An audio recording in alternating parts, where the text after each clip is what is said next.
যে আল্লাহর আনুষ্ঠানের উপর একটা স্বর্ণের খুঁটি আছে, আপনি যখন লা ইলাহা ইল্লাল্লাহ মুহাম্মাদুর রাসূলুল্লাহ বলবেন তখন ওটা দুলতে থাকে। ইখলাসের সাথে যদি বলতে পারেন ওটা দুলতে থাকে। তখন আল্লাহ বলেন, এই খুঁটি তুমি চুপ থাকো। ওই খুঁটি বলে কি জানেন, যে আল্লাহ আমার বান্দার গুনাহ না মাফ করে বলতে আমি চুপ হবো না।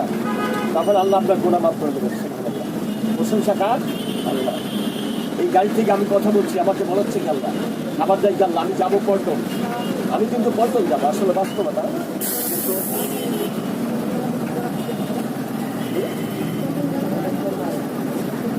দেখেন আমি পল্টন যাবো, কিন্তু নেবে কি আল্লাহ, খাবার যাই আল্লাহ, রহমতের বৃষ্টি দেয় আল্লাহ, অপশন দিচ্ছে আল্লাহ, বিনা পয়সা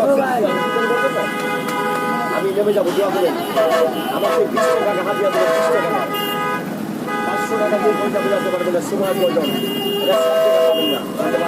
আল্লাহ সবাইকে 500 নামাজ পড়া